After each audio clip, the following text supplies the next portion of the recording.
자, 반갑습니다. 배종찬 교수의 맛있는 돈 이야기의 배종찬입니다. 자, 여러분 반갑습니다. 2019년 국민과의 대화, 국민이 묻는다 방송이 어제 열렸죠? 바쁜 와중에도 부동산 이야기가 나올 것 같아서 한번 시청을 한번 해봤거든요.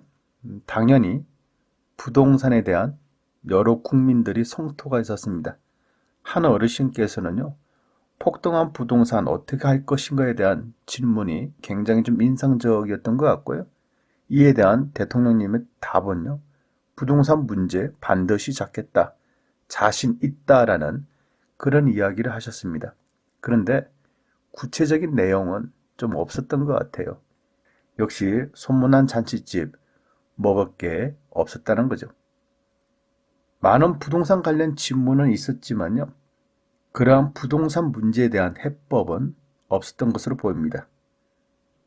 한 어르신의 성토이신데요. 집값이 올라도 너무 많이 올랐다. 집값을 안 잡고 무엇을 했냐. 실망스럽다라는 등의 다양한 문제를 지적을 하셨죠. 이에 문 대통령님의 답변은요. 서울의 고가 아파트 위주의 상승이다. 지방 부동산은 안정화가 되고 있다. 미친 전세, 미친 월세가 진정되고 있지 않냐. 앞으로도 강도 높은 규제, 합동 단속을 하겠다라는 거죠. 따라서 반드시 꼭 부동산을 잡고야 말겠다라고 이렇게 말씀을 하셨습니다. 그리고 또한 역대 정권은 부동산을 경기 부양 정책의 수단으로 활용을 했다는 얘기예요. 또 건설 경기만큼 고용 효과가 크고 단기간에 경기를 살리는 것은 없다라고 이렇게 말씀을 하셨죠. 그러나 현재 정부는 이를 활용하지 않겠다는 겁니다. 다소 이론적인 말씀 그리고 형식적인 말씀을 좀 하신 것 같아요. 이에 한 여자분은 이렇게 좀 질문을 하셨죠. 서울에서 내 집 마련하기가 너무너무 어렵다. 차라리 양도소득세를 내리고 거래세를 높일 의향은 없으신지요? 참 좋은 질문인 것 같아요. 뭐 많은 분들이 참 좋은 질문 많이 하시지만은 부동산에 놓고 본다면 요 분은 좀 현실적인 질문을 하신 것 같아요. 현재 서울 같은 경우에는 양도소득세가 누진 가세에다가 1가구 2주택자일 경우에는 10%가 중과되고요. 1가구 3주택자 이상인 경우에는 20%가 중과가 되지 않습니까? 그러다 보니까 매도인이 양도소득세가 무서워서 팔지 못한다. 즉 매물이 없다, 공급이 없다. 따라서 부동산 가격이 올라간다. 그러므로 양도소득세를 낮추게 되면 매물이 증가되지 않겠냐. 그리고 양도소득세에서 세수가 줄어든다면 거래세, 즉 취득세를 높임으로써 세수를 보충할 수도 있지 않냐. 이제 이런 취지 질문이었다고 저는 생각합니다. 이에 대통령님은요, 이렇게 또 답변을 하셨죠. 30만 가구 등 주택 공급을 늘리고 있다. 1가구 1주택은 양도세 면제를 하고 있지 않냐. 그리고 신혼부부용 주거, 또 청년 주거용 등 공급 대책을 세우고 있고, 취득세 인상, 양도세 인하는 검토를 한번 하겠다라고 이렇게 말씀을 하셨죠. 실제적으로 취득세 인상, 양도소득세 인하, 요구도 쉽지는 않아요. 양도소득세가 중과세가 폐지되면 또 어떤 현상이 일어날까요? 제가 보는 점에서는요. 봐라, 양도소득세 드디어 깎아주지 않냐. 그래서 부동산을 더 사야 된다. 이런 식으로 말을 할 가능성이 높아진다는 얘기예요. 우리가 양도소득세가 무서워서 못 파는 건 아니지 않습니까? 부동산 가격이 올라가니까 가지고 있으면 시세가 올라가니까 부동산을 안 파는 거죠. 그런데 예를 들어서 양도소득세를 인상을 해가지고 양도소득세 80%다. 부동산 가격이 올라가고 있다. 올랐다. 시더라도 양도소득세 빼면 실제 남는 게 없다. 그럴 경우에는 판다는 얘기예요. 즉 양도소득세를 인하한다고 매물이 증가되거나 그럴 가능성은 많지는 않다. 물론 틀린 말씀은 아닌데요. 이러한 이론조차도 여러 가지 부동산 시장에서 놓고 보면 여러 가지 의견이 나올 수가 있고 그 결과 또한 여러 가지 결과가 나올 수가 있다는 얘기예요. 그런데 지금 같은 분위기에서 양도소득세 인하는 오히려 부동산 시장에 더 불난 집에 기름을 붓는 그런 효과가 발생된 가능성이 더 높다라고 이렇게 말씀을 드릴 수가 있을 것 같아요. 만약에 저라면 이렇게 설명을 했을 것 같아요. 아무튼 이러한 내용으로 해서 대통령께서 이제 부동산에 관련된 질문에 이제 답을 하셨죠. 종합적으로 본다면 2019년 국민과의 대화, 국민들이 묻는다. 부동산에 대해서 많이 여쭤보셨죠. 거기에 대한 답변.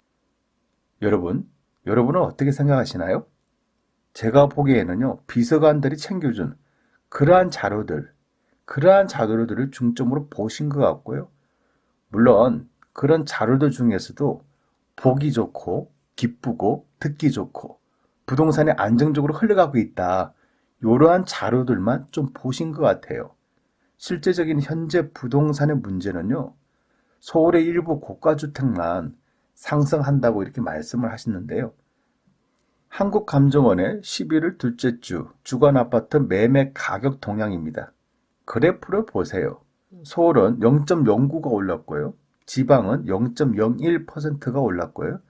수도권은 0.10%가 올랐고요. 전국적으로 놓고 볼 때 0.06%가 올랐다는 얘기예요. 즉, 지방도 상승 중에 있다라고 말씀을 드릴 수가 있다는 얘기고요. 전세 또한 마찬가지죠. 전세, 월세가 안정기에 있다라고 말씀을 하시는데요. 작년 하반기 이후부터 올해 여름까지는 전세 가격이 안정적이었죠. 하지만 올해 하반기부터 서서히 전세 가격 또한 서서히 상승하고 있지 않습니까? 한국감정원의 11월 둘째 주 주간 아파트 전세 가격 동향을 봐도 마찬가지라는 얘기입니다. 그래프를 보시면요. 서울은 0.08%가 올랐고 지방은 0.01%, 수도권은 0.12%가 올랐다는 얘기예요. 따라서 전국적으로 보면 0.06%가 상승했다라고 이렇게 말씀을 드릴 수가 있을 것 같아요. 특히 매매 가격 상승 이후에 전세 가격 또한 후행으로 뒤따라서 상승하지 않습니까? 앞으로도 전세 가격은 더 높아질 그럴 가능성이 높아 보인다는 얘기예요. 따라서 제가 보는 점에서 볼 때 요번 국민과의 대화는 취지는 좋아요.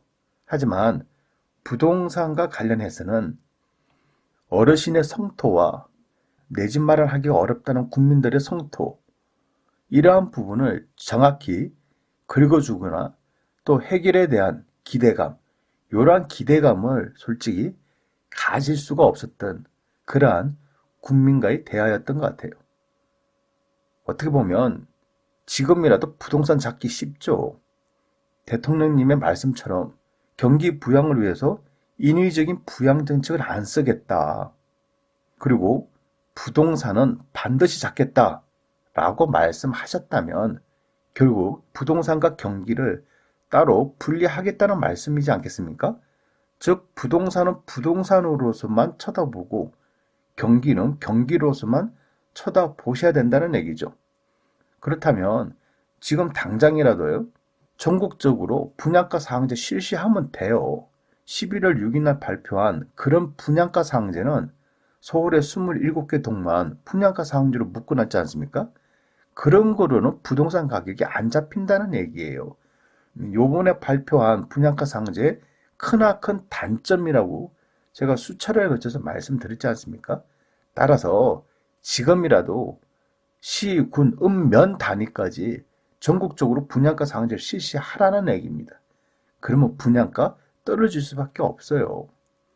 분양 가격이 떨어졌다. 그러면 아파트 가격 또한 하락할 가능성이 증가된다는 얘기죠.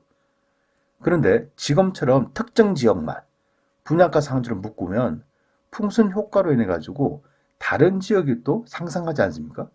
차후에 그 지역을 또 묶는다. 그럼 또 다른 지역으로 돈들이 옮겨간다는 얘기예요. 그래서 2007년도 분양가 상한제는 묻지도 않고 따지지도 않았지 않습니까? 그냥 시골의 읍면 동 단위까지 그냥 다 전국적으로 분양가 상한제를 지정했다는 얘기예요. 그래서 효과적이었다는 얘기고 2019년 분양가 상한제는 비효과적이다, 약하다, 허점이 너무 많다 라고 말씀을 드릴 수 있다는 얘기예요. 결국 2019년 11월 6일 분양가 상한제 시행은 요래 가지고는 부동산이 안 잡힌다, 오히려 부동산 가격을 상승시키는 역효과만 난다라고 이렇게 볼 수가 있다는 얘기예요. 그리고 또 한 가지, 전국적으로 다주택자 양도소득세 중과하라는 얘기예요. 그러면 부동산의 차익이 났기 때문에 부동산 투자하는 거 아닙니까? 부동산에서 차익이 났는데 세금에서 다 떼가면 누가 부동산 투자를 해요? 투자를 안 하죠. 그러면 자연스럽게 부동산 가격은 잡힌다는 얘기예요. 그렇지가 않나요? 이처럼 전국적인 분양가 상제, 전국적인 다주택자 양도세 중과세 이것만 때리면 부동산 가격은 바로 잡힌다라고 이렇게 설명을 드릴 수가 있다는 얘기죠. 여러분, 이렇게 생각 안 하시나요? 맞아요. 여러분도 이렇게 생각하시는데 정부도 이런 생각을 못할 리는 없겠죠? 그런데 정부 입장이 참 난처할 거예요.